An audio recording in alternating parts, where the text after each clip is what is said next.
अस्सलामुअलैकुम। Unique lifestyle में आप सबको वेलकम। होप कि आप सब बिल्कुल ठीक और खैरियत से होंगे। तो जैसे कि आपने थंबनेल में देखा है कि मैं कर रही हूँ अपने किचन की डीप क्लीनिंग, जो कि करनी बहुत ज़रूरी है क्योंकि बहुत जल्द आ रहा है रमज़ान से पहले पहले जितने काम आप लोग कर सकते हैं ख़ासकर क्लीनिंग के, तो वो आप लोग ज़रूर कर लीजिए क्योंकि फिर रमज़ान में बिल्कुल भी टाइम नहीं मिलता। सहर, अफ्तार, ये तमाम चीज़ें और उसके बाद फिर और बहुत सारे काम होते हैं। और मेन चीज़ होती है कि रमज़ान का महीना साल में एक बार आता है और कोशिश यही होती है कि काम जल्द से जल्द फिनिश करके जितना टाइम हो सके आप इबादत करें।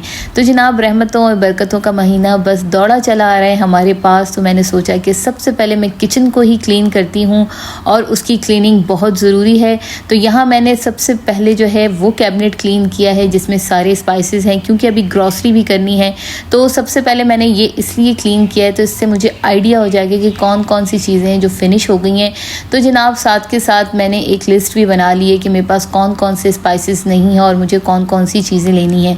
तो सबसे पहले मैं अपने कैबिनेट्स को क्लीन कर रही हूँ, और कैबिनेट्स इसलिए क्लीन कर रही हूँ क्योंकि पहले ऊपर से कैबिनेट क्लीन हो जाएंगे तो फिर मैं नीचे से फ्लोर और जो है ना सिंक वगैरह और ये तमाम चीज़ें जो है वो क्लीन कर लूँगी। तो मैंने जो है अपने किचन में पहले ही जो है वो शीट्स रखी हुई हैं और कोशिश यही होती है कि शीट क्लीन कर ली जाए तो फ्लोर जो है वो कैबिनेट्स अंदर से बिल्कुल भी ख़राब नहीं होते। तो मेरी तमाम शीट्स क्लीन थी, लेकिन शायद मेरी एक जो शीट है उस पर शायद रूह अफ़ज़ा गिरा हुआ था और इसको मुझे क्लीन करना था। चाहती तो मैं इसको छोड़ देती, नज़र ना आता, पर मैंने सोचा एक ट्राई करते हैं, हो सकता है कि निकल जाए। तो मैंने थोड़ा सा डाला बेकिंग सोडा और जो मैंने डिश वॉशिंग लिक्विड लिया था उससे साफ़ किया। तो देखिए जनाब, बहुत ही क्लीन हो गया और बहुत ही ज़बरदस्ती मेरी शीट जो है बिल्कुल क्लीन हो गई। वैसे तो अगर मैं चाहती तो इसको क्लीन नहीं करती क्योंकि नज़र नहीं आनी थी, बस ख़ुद की सेटिस्फेक्शन के लिए हर चीज़ बिल्कुल क्लीन होनी चाहिए, तो इसलिए मैंने इसको क्लीन कर ली। और ड्राई करने के बाद अब मैं इसको जो है वापस से कैबिनेट पे लगा रही हूँ। तो बहुत ही अच्छा होता है अगर आप लोग अपने कैबिनेट्स पे ऐसी शीट्स लगा लें तो आपका जो कैबिनेट होता है वो अंदर से बिल्कुल क्लीन रहता है और शीट को साफ़ करना बहुत ईजी होता है। बस आप शीट निकालें और अपना सामान वापस रख दें। तो मैंने तमाम शीट्स को इसी तरीके से क्लीन करने के बाद तमाम जो मेरी चीज़ें हैं उनको मैंने वापस से रख दिया है। और यहाँ मेरे यूज़ के जो है वो बर्तन हैं जो कि मैं डेली यूज़ में यूज़ करती हूँ, वो मैंने दोबारा वापस रख दी हैं। और इसके साथ वाला जो कैबिनेट था, इससे पहले जो आपने वीडियो में देख ली, वो मेरे सारे अप्लाइंसेस थे, मैंने उनको भी क्लीन कर लिया। और यहाँ पे उनको क्लीन करने के बाद और उसके शीट को क्लीन करने के बाद जो है मैं दोबारा से अपने अप्लाइंसेस को वापस रख रही हूँ। तो कैबिनेट्स अच्छे से क्लीन हो गए हैं और बिल्कुल भी प्रॉब्लम नहीं हुई। अब कोशिश आप लोगों ने सबसे पहले ये करनी है कि आपने बिल्कुल भी इंतज़ार नहीं करवाना अपनी कैबिनेट्स को कि जनाब वो फुल ग्रीसी हो जाएं और फिर उनको साफ़ करना आप लोगों के लिए ही मुश्किल हो जाए। तो कोशिश कीजिए वो थोड़े से ही ग्रीसी हों, तो उनको हफ्ते 2 हफ्ते में बिल्कुल क्लीन कर लें। तो अब इन थोड़े थोड़े से, क्योंकि मेरा जो किचन है वो वाइट है, इसको क्लीन करना बहुत ज़रूरी है। बहुत जल्दी इस पर थोड़े भी निशान लगते हैं तो वो ज़ाहिर होने लगते हैं। तो उसके लिए मैंने एक लिक्विड बनाया है जिसमें मैंने विनेगर लिया और डिश वॉशिंग ली के और उसको मैंने मिक्स किया और दोबारा से जो है मैंने फॉर्म लिया और उससे क्लीन करके साफ़ कपड़े से तमाम कैबिनेट्स को क्लीन कर लिया। क्योंकि वाइट है मेरा किचन, थोड़े से भी निशान होते हैं तो फिर मेन चीज़ यही आ जाती है कि इनको क्लीन करें, क्योंकि वाइट पे हर चीज़ परमानेंट होती है तो वो गंदे लगते हैं। और आप लोगों से ज़रूर ये कहूँगी कि बिल्कुल भी इंतज़ार न करें कि आपके जो कैबिनेट है वो फुल जो है वो ग्रीसी हो जाए और फिर उसको क्लीन करें। तो ऐसा ना करें, हफ्ते नहीं तो 2 हफ्ते में अपने कैबिनेट्स को ज़रूर क्लीन कर लें। अब जनाब, ऊपर से तमाम कैबिनेट्स मेरे क्लीन हो चुके हैं। अब जो अप्लाइंसेस मैं डेली यूज़ के लिए करती हूँ, क्योंकि मेरे पास जगह बहुत थोड़ी है तो मैंने 2-3 चीज़ें ही रखी हुई हैं। अब मैं उनको क्लीन कर लूँगी क्योंकि स्लिप साफ़ करने से पहले मैं पहले तमाम चीज़ों को क्लीन करके जो है वो रख दूँगी। उसके बाद फिर जैसे ही मैं स्लिप या फ्लोर साफ़ करूँगी उसके बाद फिर मैं इन चीज़ों को वापस रख दूँगी। माइक्रोवेव के ऊपर ही मैंने इलेक्ट्रिक केटल और टिश्यू रोल रखे हुए हैं तो मैंने वो पहले क्लीन कर लिया। उसके बाद डो मशीन थी, उसको क्लीन करने के बाद अब जो मेन चीज़ आ जाती है वो है एयर फ्रायर। एयर फ्रायर रोज़ यूज़ होता है तो वो जो है जल्दी ख़राब हो जाता है। और मेरे पास तमाम जो होम अप्लाइंसेस है वो भी वाइट कलर के हैं तो इनको क्लीन जो है वो मैं हर हफ्ते 2 हफ्ते में कर लेती हूँ, तो ये ज़्यादा ख़राब नहीं होते। और एयर फ्रायर को आप यूज़ करने से पहले अगर उसके अंदर बटर पेपर आप लोगों लोगों के पास मौजूद हो तो वो यूज़ करें, तो आपका एयर फ्रायर अंदर से बिल्कुल क्लीन रहता है। अब बारी आ जाती है माइक्रोवेव की, और माइक्रोवेव की एक और चीज़ बताऊँ, मेरे पास है माइक्रोवेव लिड, जिसकी वजह से मेरी लाइफ जो है वो बहुत ईजी हो गई है। मुझे कोई भी चीज़ गर्म करनी होती है तो मैं लिड ऊपर रख देती हूँ, जिसकी वजह से मेरा माइक्रोवेव अंदर से बिल्कुल भी ख़राब नहीं होता। जो छींटे सालन वगैरह के उड़ने होते हैं वो लिड पे आ जाती है। लिड को मैं जब भी मेरा काम फिनिश हो जाता है रात को, मीन्स लास्ट क्लास के जो मेरे बर्तन होते हैं, तो उस टाइम मैं उस लिड को रोज़ वॉश कर देती हूँ।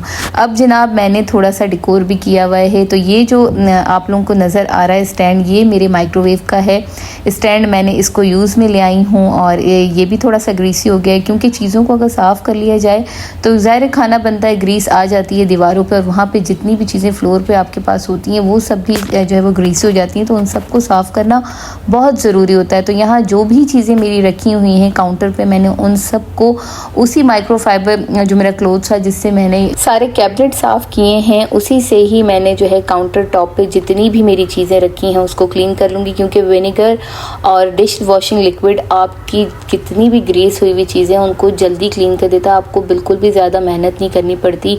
और अब इसी लिक्विड से ही मैं वॉल को और जो मेरी ब्लैक कलर की स्लोप है इसको क्लीन कर दूंगी। दरअसल इसका कलर है ब्लैक, इस पर पानी का निशान भी फील होने लग जाता है, तो मैं जो है मैंने ये लिक्विड हमेशा से बना के रखा हुआ होता है, और मैं रोज़ाना डेली रूटीन में इसको स्प्रे करती हूँ और इसको माइक्रोफाइबर से क्लीन कर लेती हूँ, तो उससे मेरा फ्लोर जो है वो बिल्कुल साफ़ सुथरा रहता है। जी ये है वो लिड माइक्रोवेव की, जिसने जो है माइक्रोवेव के यूज़ को मेरे लिए आसान बना दिया है। माइक्रोवेव अंदर से बिल्कुल क्लीन रहता है और बहुत ही नॉर्मल प्राइस में मिलती है। ज़रूर आप लोग को मैं सजेस्ट करूँगी कि आप लोग माइक्रोवेव जब यूज़ करें तो माइक्रोवेव लिड ज़रूर लें। और अब इसके बाद माइक्रोवेव के अंदर जितनी भी चीज़ें थी वो मैंने अच्छे से क्लीन कर ली हैं। और ये है एयर फ्रायर। एयर फ्रायर भी आप लोग देखिए मेरा अंदर से बिल्कुल क्लीन है। रीज़न ये है कि एयर फ्रायर यूज़ करने से पहले मैं अंदर उसकी जो प्लेट है उसके अंदर मैं जो है वो बटर पेपर रख देती हूँ, और वो बटर पेपर आप एक दफ़ा रख दें तो वो एक हफ़्ता आराम से आपका बटर पेपर चल जाता है। उसके बाद फिर आपको फील हो कि बटर पेपर ख़राब हो गया तो आप उसको निकाल के और दोबारा दूसरा बटर पेपर लगा दें। इससे जो है आपका काम ही ईजी होगा, जो आपके अप्लाइंसेस है वो जल्दी ख़राब भी नहीं होंगे और अंदर से भी बिल्कुल क्लीन रहेंगे। तो यहाँ मैंने जो है जो मेरी आधी दीवार थी उसको भी क्लीन कर लिया। और अब बारी आ जाती है स्टोव की।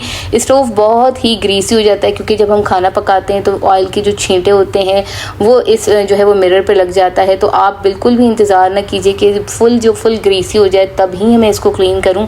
आप रोज़ के उसमें नहीं तो हर हफ्ते आप अपने स्टोव की जो मिरर है इसको ज़रूर क्लीन कर लिया कीजिए। इससे जो है आपका काम ही आसान होगा और आपके जो चीज़ें हैं वो जल्दी ख़राब भी नहीं हो जाएंगी। अब ये लास्ट के मेरे जो है वो नीचे के ड्रॉर हैं जिनको मुझे करना है क्लीन। यहाँ पे भी मैंने जो है ये जो लगाई हुई है शीट, इससे काम बहुत आसान हो गया। बस शीट निकालो तो नीचे से जो फ्लोर होता है वो बिल्कुल साफ़ सुथरा होता है। फर्स्ट ड्रॉर में ही मैंने सारे स्पून रखे हुए हैं, और जो मेरे पास स्पून ऑर्गेनाइज़र ट्रे है इसको मैंने अच्छे से क्लीन कर लिया। और फिर ड्राई करने के बाद दोबारा मैंने स्पून्स को जो है वो तरीके से रख दिया है। छोटे स्पून, बड़े स्पून, फोक और जितनी भी चीज़ें हैं वो सब अच्छे तरीके से सेट हो गई हैं। और जब ये चीज़ें अच्छे तरीके से सेट हो और अपनी जगह पे हर चीज़ रखी हुई हो तो आपको ही यूज़ करने में आसानी होती है। तो बस डीप क्लीनिंग इसलिए ज़रूरी है क्योंकि रमज़ान आ रहा है और रमज़ान में आपके पास बिल्कुल टाइम नहीं होता है। जब अफ्तार का टाइम होता है तो टाइम इतनी जल्दी कोई गुजर रहा होता है कि बिल्कुल टाइम का अंदाज़ा नहीं होता। इसलिए ज़रूरी है कि आप लोग अपना वो सामान जो कि आप लोगों को यूज़ में डेली लेके आना है उसे बिल्कुल फ्रंट पे रखिए, सामने रखिए और ऑर्गेनाइज करके रखिए, तो आपको ही आसानी होगी। तो जनाब मैंने तकरीबन अपना किचन जो है वो फुल क्लीन कर लिया है, हर चीज़ साफ़ सुथरी कर ली है। और अब साफ़ सुथरे किचन में काम करने का मज़ा ही कुछ और होगा। तो रहमतों और बरकतों का महीना आने वाला है। मुझे भी आप सब अपनी दुआओं में याद रखिएगा और यही दुआ है कि अल्लाह पाक रमज़ान का महीना हमसे राज़ी होके जाए और हमें ज़्यादा से ज़्यादा इबादत करने की तौफीक दे अल्लाह पाक, और हमारे रोज़ों को और हमारी जितनी भी इबादतों को अल्लाह पाक कबूल और मंजूर फरमाए। तो जनाब रमज़ान से पहले किचन की जो मेरी डीप क्लीनिंग है वो ऑलमोस्ट कंप्लीट हो चुकी है। अब मैं अपने काउंटर जो फ्लोर टॉप है उसको मैं फिर से जो है वो ऑर्गेनाइज़ करी हूँ, तमाम चीज़ों को अपनी जगह पर रख रही हूँ क्योंकि तमाम चीज़ें मैंने साफ़ करके रख ली थी। तो अब बिल्कुल भी टाइम नहीं लग रहा मुझे इनको अपनी जगह पर रखने करने का और अल्हम्दुलिल्लाह किचन पूरा क्लीन हो चुका है। और ये वो ड्रॉअर हैं जो कि मैंने आप लोगों को नहीं दिखाई। ये कैबिनेट में मेरे पास स्पेस यहाँ कम है तो यहाँ मैंने अपनी तमाम जो है वो देगचियाँ रखी हुई हैं और बाकी के जो कैबिनेट्स हैं उनमें ग्रॉसरी। तो ज़रूर नेक्स्ट आने वाले व्लॉग में आपसे शेयर करूँगी कि रमज़ान की ग्रॉसरी शॉपिंग कैसी हो रही है और क्या क्या इंतज़ामात चल रहे हैं और कैसे कैसे रमज़ान की तैयारियां हो रही हैं। तो जनाब किचन पूरा क्लीन है और ये थी मेरी आज की वीडियो जो मैंने आप लोगों से शेयर की। और ज़रूर सबसे कहूँगी अपने किचन को जल्दी से डीप क्लीन कर लीजिए, टाइम बहुत थोड़ा है, रमज़ान बस आने ही वाला है। जल्द से जल्द आप लोग भी अपने किचन को क्लीन कर लीजिए। और ये है मेरा पूरा किचन जो कि फुल जो है क्लीन है, फुल ऑर्गेनाइज है। होप कि आप लोगों को व्लॉग पसंद आया होगा। पसंद आए तो ज़रूर मेरे चैनल को सब्सक्राइब कीजिए और लाइक कीजिए, कमेंट कीजिए, बेल आइकन के बटन को प्रेस कीजिए ताकि हर नई आने वाली वीडियो आप तक पहुंचे। अपना बहुत सारा ख्याल रखिएगा। जल्द मिलूंगी आप सबसे न्यू आने वाली वीडियो में। तब तक के लिए आप सबको खुदा हाफिज़।